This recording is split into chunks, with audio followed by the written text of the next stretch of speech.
coming off a good win up in Kalamazoo. I was happy with the way our guys responded. Going up there, playing on the road. We talked, I think, last week just about learning how to play on the road, how we do things on the road, how we act on the road, how we travel, all those things. So it's a good week that way. I think after 3 weeks of the season, you kind of find out who your team is a little bit, and I couldn't be proud of the way our guys responded after having a couple guys hurt, and the main one being obviously quarterback and Nate Yarnell and how he responded. Not only the next man up, which we've done all year, but just the rest of the guys stepping up. And I think I may have mentioned that after the press conference, just the way our guys stepped up. And I thought our coach had a great game plan against a good football team. Don't underestimate the opponent. We know what happened a year ago. They're talented. They really are.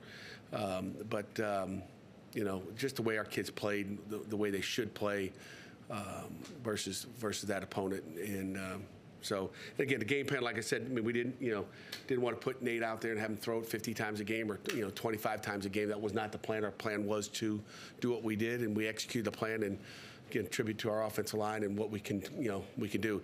And let me tell you, they had 9 guys in the box. They didn't have 6 in the box and they weren't playing the pass, as we all know. They were playing the run and blitzing and bringing guys from everywhere. So great opportunity there for their guys to show what they could do. And moving on to Rhode Island. So got a good team in here. I know last year they were 14th in the polls, in the 1AA polls. I know they get beat by Delaware, obviously, and so they'll drop a little bit. But a good football team.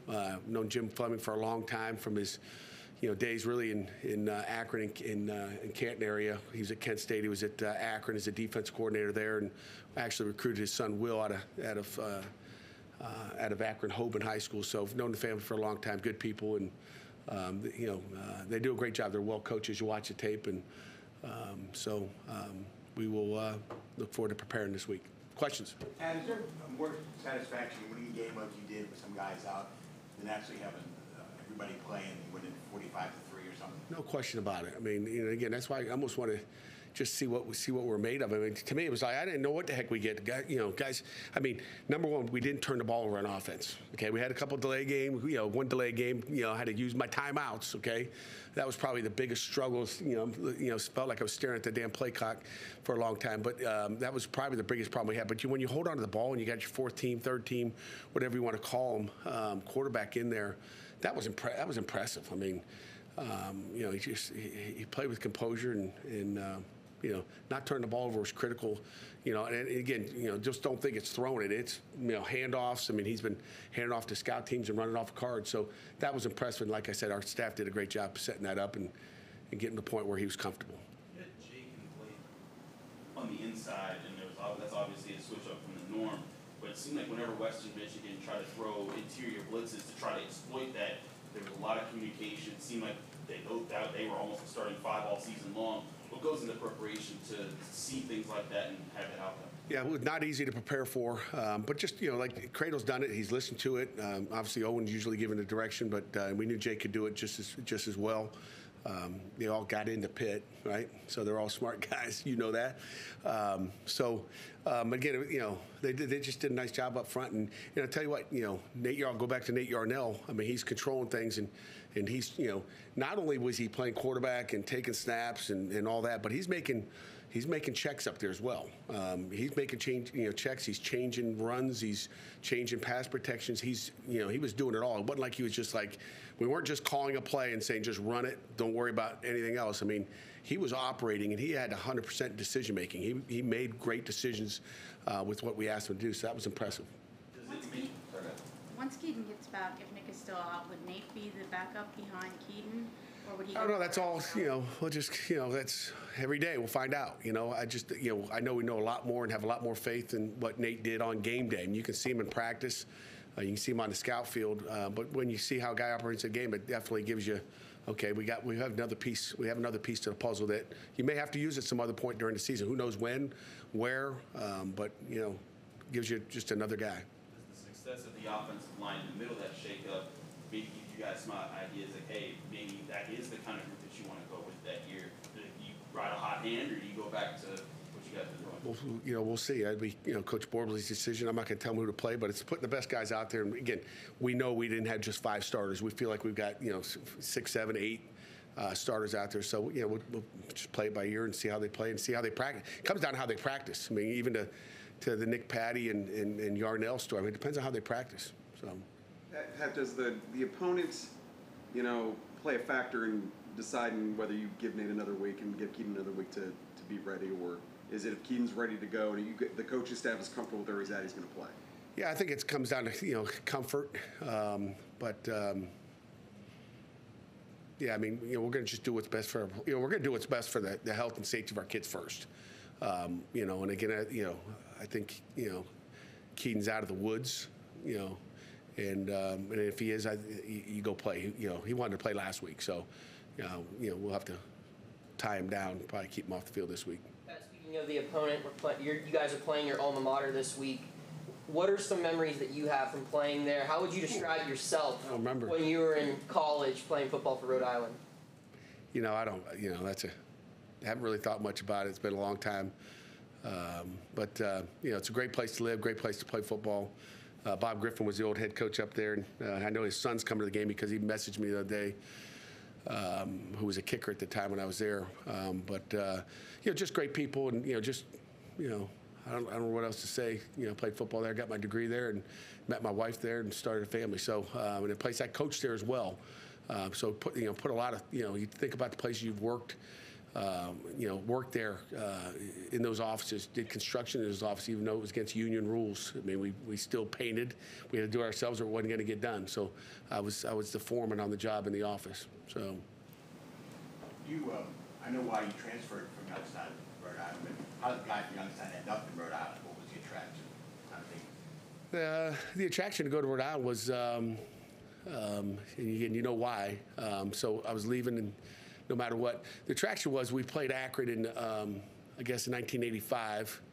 I had a good game against Akron, and in the playoffs, Rhode Island played Akron in the playoffs that year. And the coaches up at Rhode Island saw me on tape in that game, found out I was in the old portal, I guess, back in the day. They didn't have a portal. Found out I was leaving, and that's how I went there. But it was really to get closer to home. I didn't want to go play at Columbia in the Ivy League, so it was really, 3-hour drive from home, and wanted to be as close to where my dad and family was going to be than I could be, and I wanted to go to a place I thought could win. So that's other offers? Yeah. Where? Doesn't matter. Rhode Island was the only one. Coaches or players learn a lot from their coach. What did you learn from Bob Griffin? Oh gosh, Coach Griffin was he was a great football coach. Obviously, he's living up there. He's taking a walk probably right now down Ocean Road right now. But you learn everything. I mean, you learn everything from your coaches. Just the discipline. I think we talked about it. Just being a leader. Maybe a month ago. Just about being a captain and all that. But I think who you are as people is what you pick up on a daily basis. But very disciplined, just a great coach and a great person. That's what I learned, and how to treat people. Because Bob Griffin was a great man. When you were playing there, did you know you wanted to be a coach that early, and were you kind of trying to learn how to be a coach? Obviously, you had examples in your life prior to that, but were you looking at your coaches at Rhode Island and taking things that you wanted to learn and put into yourself as a coach? Yeah, I mean, I knew way before that. I knew in high school that I wanted to be a coach. You didn't know you were going to be one, but back in you were coaching even at that time as you played. You were kind of coaching. My linebacker coach, the late Larry Caswell, was a great guy. He was a former quarterback there, and I knew I wanted to coach. I was into it. Put it that way. I think I was the only player that had a projector in his, the old 8mm projector in my dorm room. So, probably enough there. Next. Given how much work Izzy got the last 2 games, would you consider resting him for this week, give him a week off to get ready for the ACC games? Not really. I mean, maybe we don't give him 31 carries, but I'm sure he wants to play. Put it this way, guys. We put too much work in not to play. Unless he's banged up, he's going to want to play. They all want to play. We all want to coach.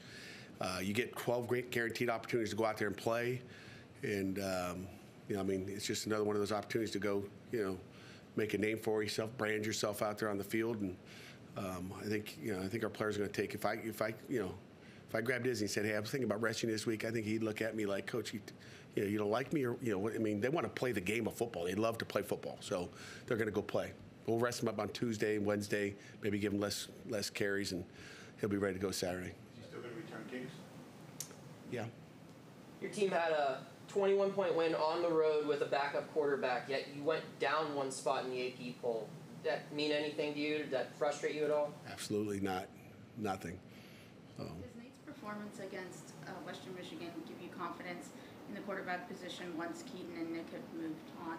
No question about it. I mean, it's certainly. I mean, you don't know what you have, and you don't know really in August what you have because he's getting reps with the freshmen and the threes. I mean, Nate Yarnell's never taken a snap in a scrimmage with the ones or twos. Let's put it that way. Never.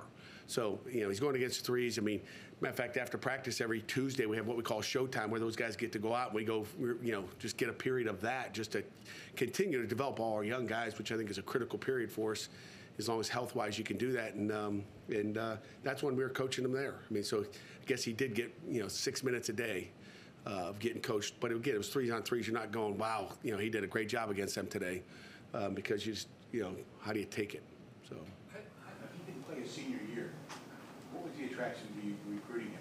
Well, you don't recruit them off of senior tape anyway. They better be good players as juniors. Okay, hurt his thumb. Did he play much then? Yeah. Wasn't a starter.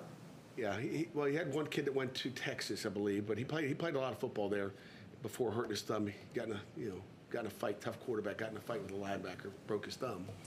That's really what happened. So he's tough. He's got leadership qualities. Let's put it that way. Obviously, he didn't crumble. He wasn't nervous.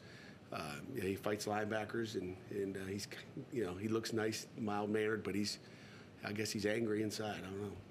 Jared went down at halftime. He comes out in street clothes. And you saw, Kanate Monkfield catch a touchdown. What did you see from your receiver respond to losing their top guy? Yeah, that's first thing is it's we, not me, and I was happy with the way they acted. We threw the ball 12 times. If you're a receiver, if you were a running back last year, that's kind of how you felt. So I guess they felt like maybe sometimes the running backs did a year ago, like, hey, how about us? We can carry the ball too. But they responded well to that. And the thing you got disappointed the week before is Bub not making plays, Kanate not making plays. So hopefully that's a stepping stone to them making plays. Period. I mean I think we win the week before if we just catch one or two more balls, and we didn't make some of those catches that we needed to. So it was good to see Kanate have that nice catch in the end zone and Bub come on an over route, make some plays. So I was obviously a heck of a lot more impressed with what we did based on the opportunities we had, and we took advantage of every opportunity. After a couple of these questions, what have you learned about your depth, and what's allowed them to step in certain situations seamlessly? Yeah, I mean, I wish we weren't getting a look at our depth, but we have an opportunity to see what they have, and they develop themselves, after every opportunity they get in these games, regardless of who it is, against Tennessee or against Western Michigan. So I've been impressed with what they've done. Like I said, our guys are stepping up. I mean, and again, Nate's a great example. You didn't have Dayon, you didn't have much of Deslin or Haba on the D line. Who stood out to you after seeing the tape from Saturday? Bam Brema had a nice day, just coming in and playing. I mean, there's a guy that hadn't played a ton of football, but really did a nice job. Certainly worth noting how well he played. Chris Maloney came in and played a little bit. Those are some of the new guys besides, Haba playing 3 quarters and getting him out of there. So those guys on the D-line.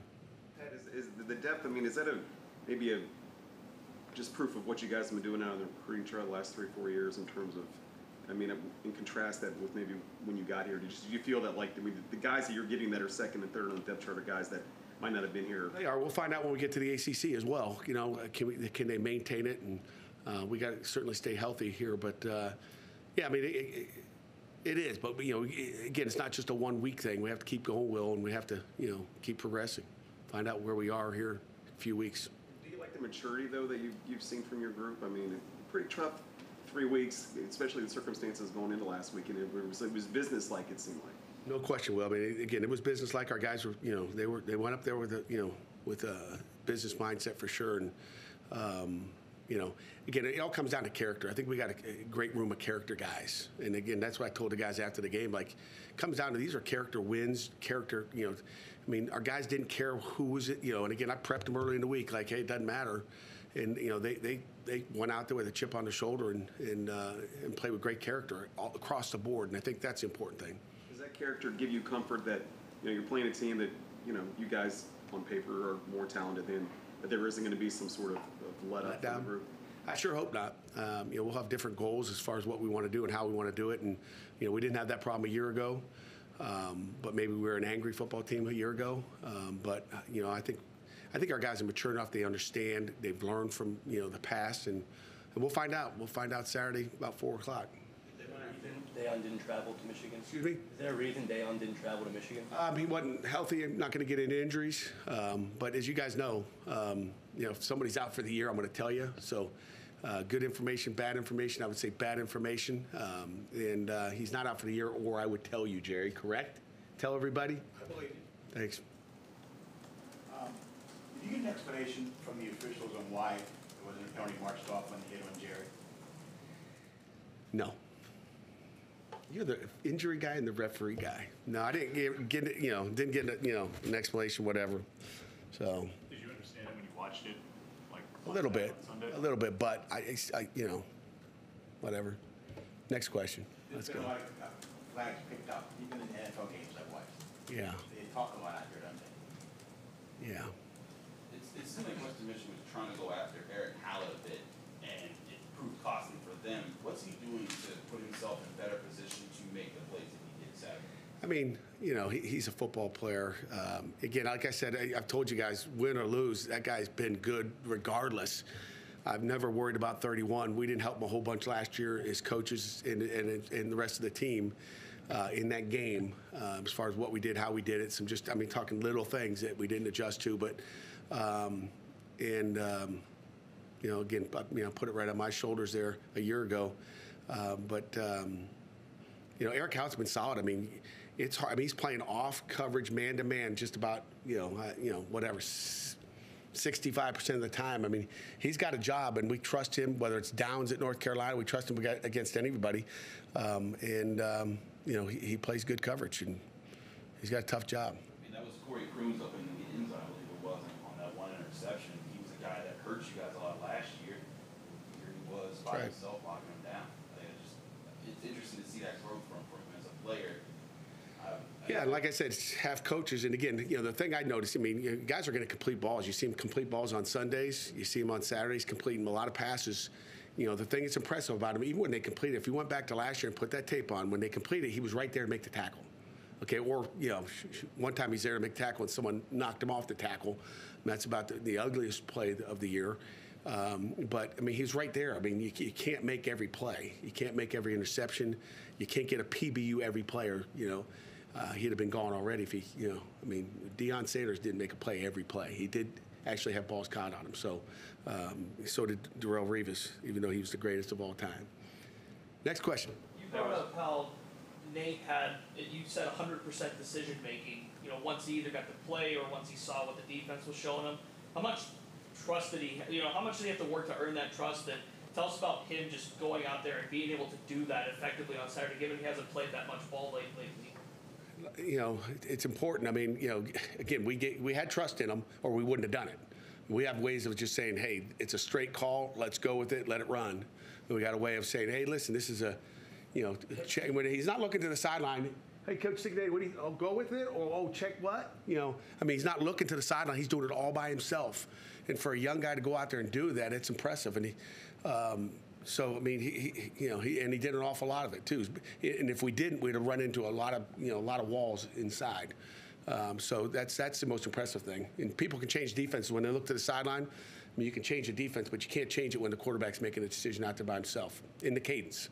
So, is there any, I guess, chance that you would look for opportunities to even when Keaton's back, to give Nate a series during a game? Maybe. Let Coach Signetti make that decision. We have a final question. Now, was Ryan Jacoby, is that a one-time thing, or did he kind of serve notice that he Ryan's been in there all year doing the same thing. We just changed his number. We got 61 sitting on the sideline, and we'll just see what the game plan is this week as far as personnel goes and what we want to do. But there's a chance he's wearing 61, maybe 84. Maybe we'll change his number. Maybe make him. I don't know. Maybe he asked for jersey number 1. I said he couldn't have it. So he did actually. He laughed. Anything else? What's the most important thing you're looking for on Saturday from your team? Execution. As I said last night, it doesn't matter who you're playing. It's not who you play, it's how you play. And that's what I'm looking at. And it doesn't matter. I mean, I don't care what color jerseys are. I don't care. It matters about like how you're going to play. And it comes down to execution. And this game we're leading right into the ACC play. So what do we look like, going into ACC play, which is the most important game of the year? Do you think that Power 5 teams will always play at least one FCS game a season going forward into the future? I hope so. I really do. They need these games. When the opportunity came up, I mean, they need these games to survive as well. I mean, they're not, I don't know what their average attendance is there. It's not as much as it was back in the old days, but they need these games. To survive. It's some of their paydays is to come on the road and play these games and give their kids that opportunity to see what it's like playing at Pittsburgh or Syracuse or BC or wherever it may be. So I think it's good, but I don't know where it's going. With the playoffs and everything else, I don't know where. But if it gets shut down, it'll be it'll slowly kill that level of football. Chris, you got the last one. AJ had a defensive pass interference. He's gotten beat a couple times this season on some tough reps. What are the things that he needs to do to improve to limit those, and does that force you guys to maybe look at other guys to see if they can step in those situations? Yeah, we got, again, they got good players as well, and we put a lot on those guys. We want to play a better technique, and whether it's locking your hips or looking the wrong way and trying to get a pick instead of just doing your job. I mean, I thought the PI was just an average call. I thought there was a lot of hand fighting, but I didn't see any restriction at all. But that's the call they made, and I respect that. Then the big pass he gave up, which I don't know if he even got any points out of that or not. I forget how that series ended, but that's going to happen. How you respond to it is the key. And it wasn't like he tapped out to get out. He went right back in the next play and competed and just played with good technique. Those guys are on an island. It's going to happen. The best DBs in the world get beat, but it's how you respond from it.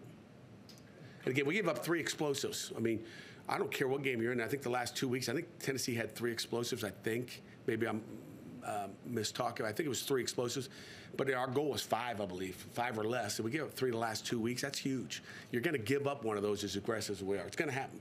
I don't like the other one was the bub go. That's the one to get you too. So I think they had 1 run, 2 passes. We'll take it. All right. Thanks, guys.